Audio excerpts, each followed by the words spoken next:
All righty, we're gonna get started today here. Brett Caldwell is on his way, just wrapping up a meeting, so he's gonna join us here soon. Let's dive right into the numbers for Cobb County. You guys should be able to see that. If you can, just interrupt me or type it into the box. I'll try to grab. We're in, man, we're already in August, guys. August 1st, and we have the stats up. Hey, Brett Caldwell. How are you? Good, how are you? Thank you for starting us off. Yeah, man, I jumped right into the stats for Cobb County, and the graph is kind of saying it all, but why don't you jump in and let's talk numbers as I move on over. Yeah, absolutely. I mean, obviously, I kind of kid when I look at these charts, Matt, because we used to like beg for the blue line to like move, and now the blue line's moving, and we easily forget what the market of yesterday was, right? But here's the thing, 568 is a healthy number of active inventory. Obviously, Cobb County, 211 under contract. The one that I think is interesting is the second to last line is expired listings. And if you look a month ago, it was 26 at the end of the month. And a month before that, it was 13. So we're starting to see that number go up a little bit, right? And I think we're going to talk a little bit about that today, but you can jump through some of the other counties. 232, it's a little low. I don't know that I'd go as far as to say we're 20% down or 10% down, but certainly down just a little bit. Go ahead, Matt.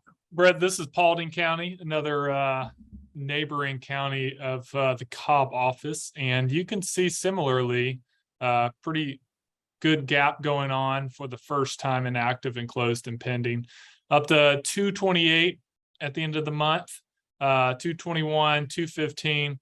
You just look back, like you said, you can tell if you jump back a month ago, maybe a little bit of a difference. You jump back 2 months ago towards the end of the month, it's a pretty big difference. I think that's around 45%.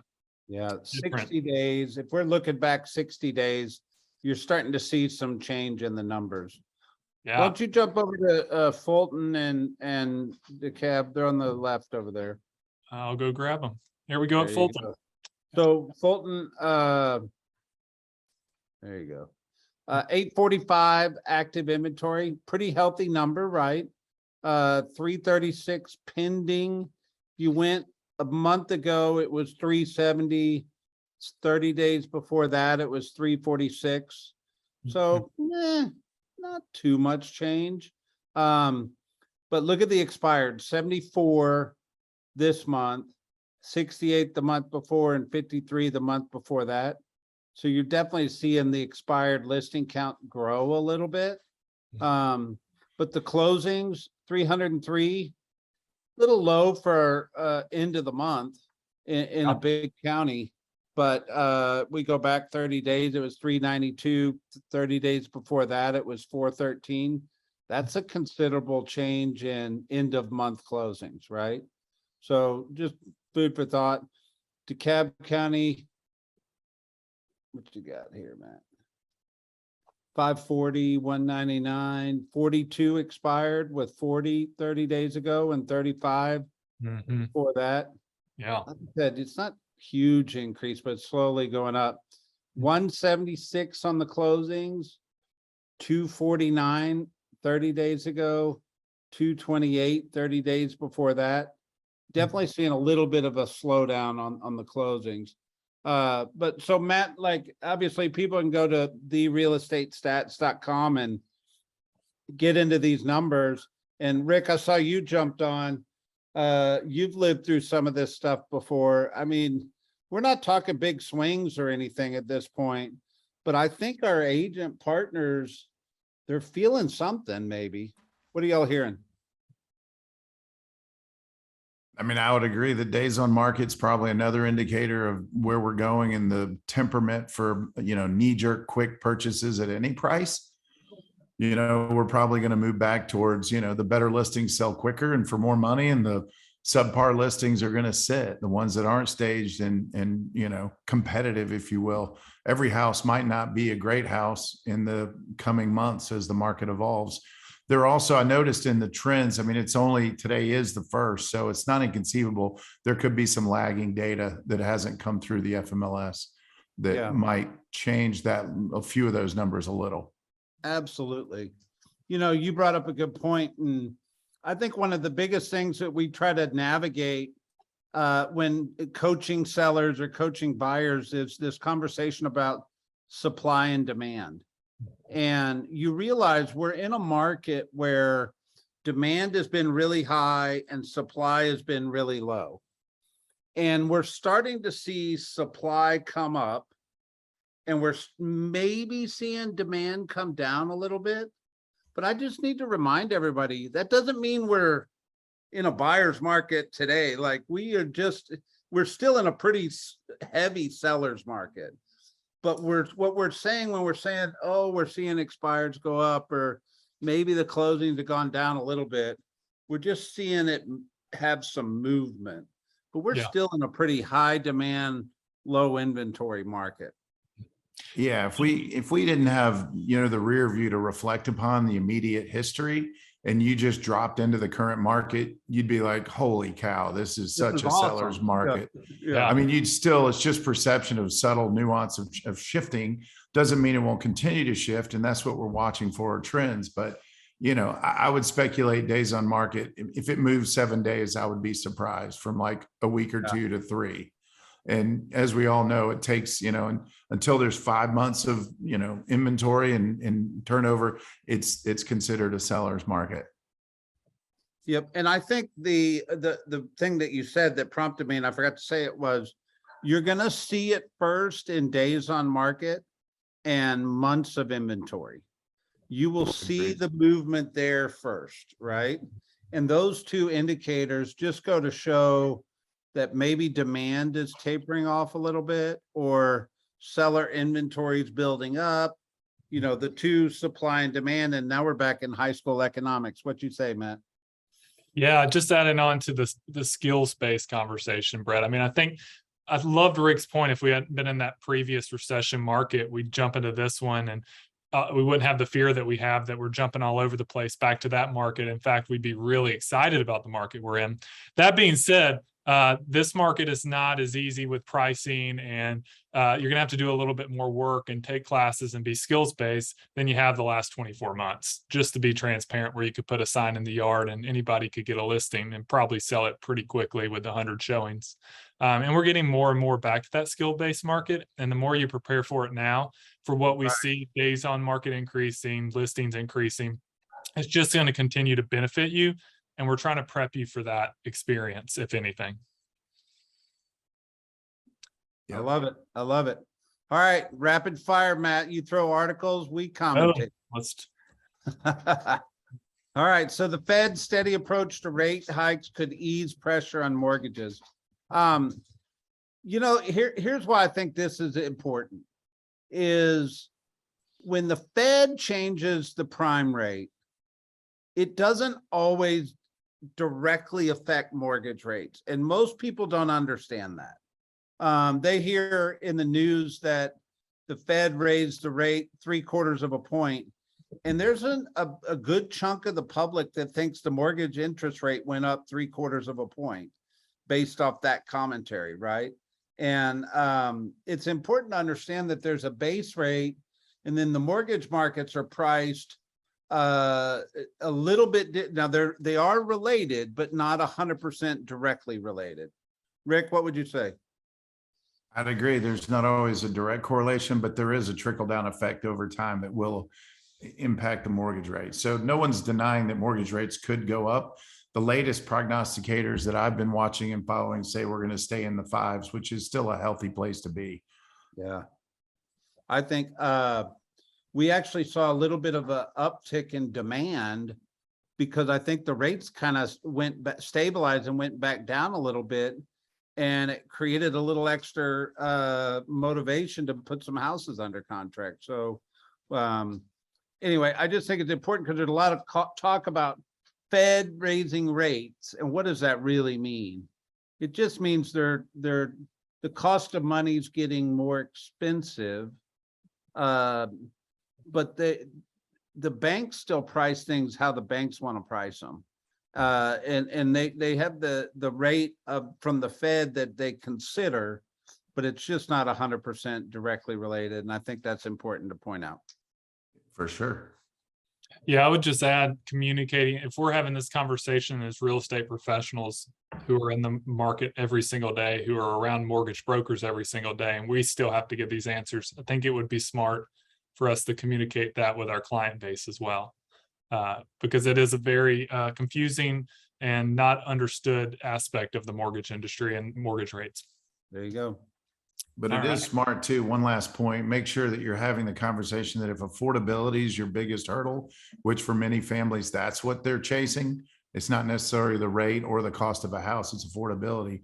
Make sure that you bring out that chart and illustrate what it looks like, the risk in waiting, should it go up a point, which is not inconceivable, and the effect on their buying power, just to inspire people to move when the timing's right for them. Absolutely. Rick, you are a master professional at transition. So our next article is around housing affordability. Brett Caldwell. Yeah, so obviously affordability is the one thing that actually drives our industry the most. And prices going up, wage growth not matching the increase in price, throw inflation on there. Affordability is going to take a hit. We all kind of, that's not necessarily a negative headline. The part that makes me, if you go back to the top, Matt, the part that I think is a little bit off kilter is it says the property market's great slowdown. So here's, I think this is ridiculous personally, because if you, to Rick's point, if you took 2020 and 2021 off the table, we're running a consistent market with 2019, which by the way, was a great market, right? And here's the reality is we've been living in excess for 2 years. So no matter what, it's gonna look like we're going backwards. But it'd be like driving 100 miles an hour and slowing down to 80, the speed limit. Well, 80 is what you should be spending, right? Like we're where we need to be in a real estate market, but there's going to be a lot of negative headlines just because they're going to say, oh, we went backwards 10%. Yeah, we were ahead 10% before that. So that's not necessarily a bad thing. However, affordability is going to be a determining factor for our industry going forward. If the cost of money stays what it is and home prices hold, which we predict that they will. So what the US economy is probably going to get interesting around is, are wages going to grow? Are people going to the median price of or the median incomes, are they going to grow or not? That's one thing, but I also thought that there was something interesting. Somebody made mention in a side conversation. There's 3 things in real estate that affects affordability: the price of the house, the interest rate, and the escrows. So you think about it, there could be some political motivation to reduce property taxes to affect affordability, and we're in an election year. And I'm not saying yay, nay, whatever, everybody has an opinion, but I do think that is one way the government or the people running for office could petition to affect affordability, is to do some kind of property tax help. So anyway, I just thought of that, and somebody was sharing with me in conversation around that, and I went, you know what, it is an election year. And the reason that's important is nobody's motivated to make drastic changes until after the election. So it actually kind of makes things pretty neutral for a period of time. Rick, what do you think?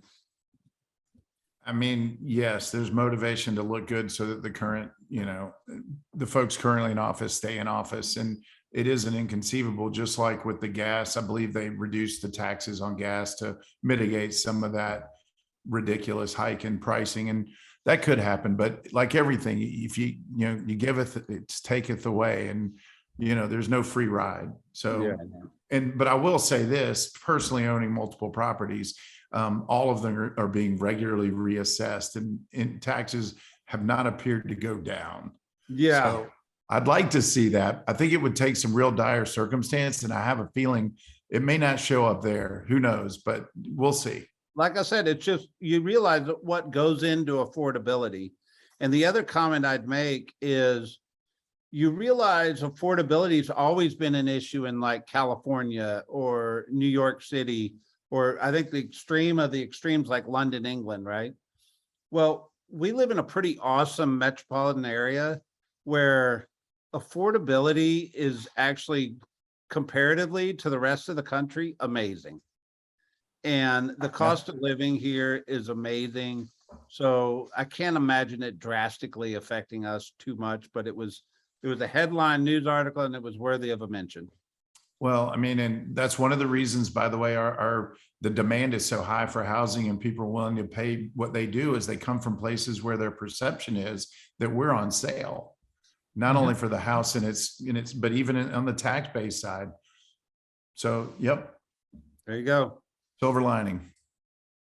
All right. People are moving to Georgia. Rick, They your are. house on sale? Speaking of headlines, Brett Caldwell's got this one for us. Here we Come on, go. Matt, you were gonna sing "Bringing Sexy Back" by Justin Timberlake when we threw this up here. Here's the point of this article. There's a lot of people that might even have forgotten or never had to actually market the listings for sale. And there's a skill set to that. And I think if I was an experienced agent, I might even use this as a script at a listing table saying, hey, by the way, I remember how to actually market your house. All those agents that are touting all these success numbers, they've never had to market listings before. They don't know what that looks like. They don't know how to stage.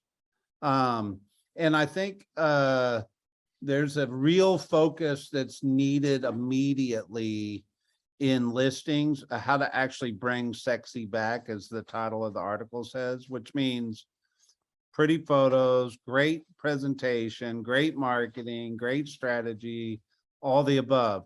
Rick, you are a crazy successful real estate agent.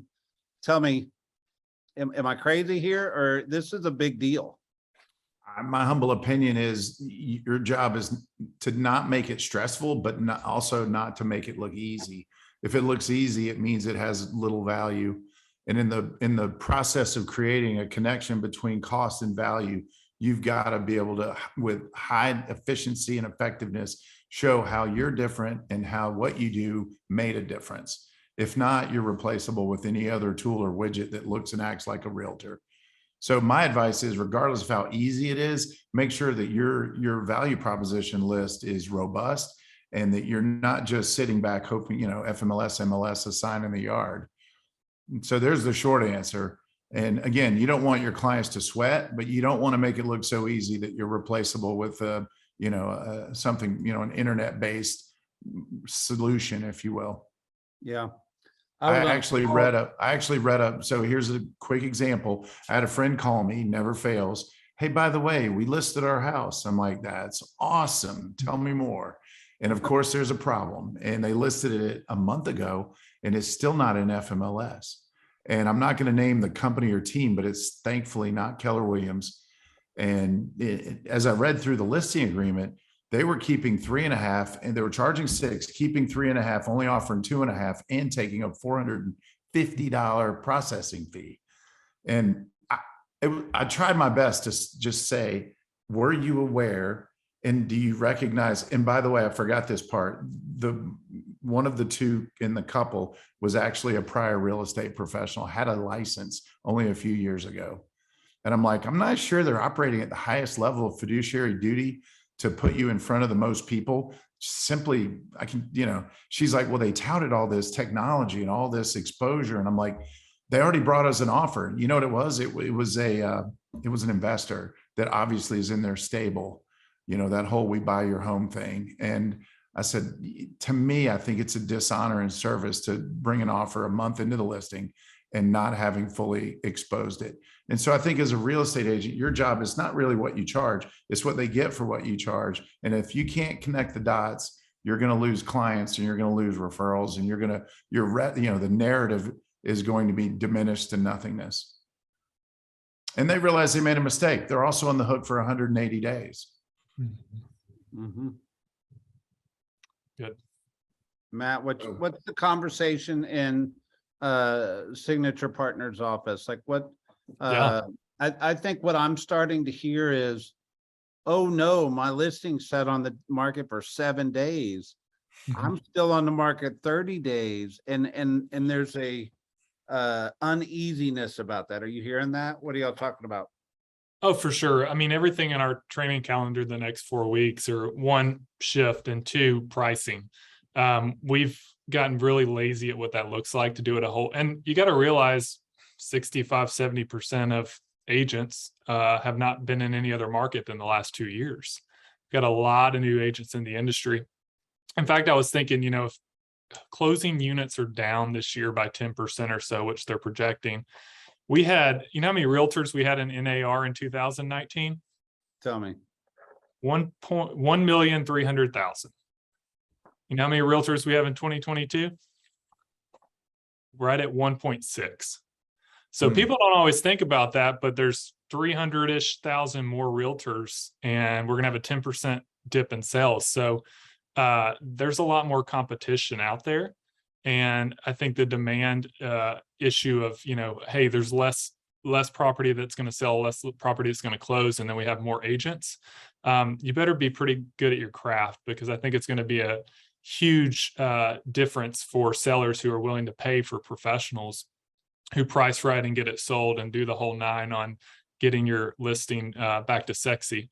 And I just think that's the conversation, is what are you doing to set yourself apart? And what are you doing to dig in to proactively go find those properties? Because if you look at markets like Phoenix and Boise and who else? Austin, huge markets, right? They've had huge takeoff the last 2 years in the boom. If you look at what they're doing now, they have double the amount of listings, double the amount of inventory. And you see those drastic waves. And Rick, I'm sure you saw this in the recession. Bigger cities, a lot of times they showed up first. And not to say that we're going to have the huge swings like they did, but if they're starting to swing now, we can expect, I think the next 5 to 6 months is going to be a battle, and we have to dig in. And that's the conversation, Brett. Yeah. And here's the cool part about this call. We promised to have real conversation on this call, and we're not on this call just to fluff it. And somebody might hear what you just said and it freak them out. Yeah. And that they hear fear in that conversation. Here's what I would say to that is, fear's an emotion. Logic is going to take you to your destination. How do we navigate conversationally first here, put it into action, put it into specific strategy for you to go win? And if you understand that, it's just a matter of plugging into these conversations, 1, plugging into your office 2, because at the end of the day, you're right, Mark, use that fear to motivate you, yet emotion usually isn't the best strategy. It's something more logical, yet emotionally, I think people could hear what you were saying, Matt, and get it, just live in fear. And I think that's a mistake. I think we know how to navigate. We know how to go win in this environment. Just plug in and we'll show you. Yeah, I mean, that's it. Show up is kind of the message, and it's more of a opportunity-based market coming.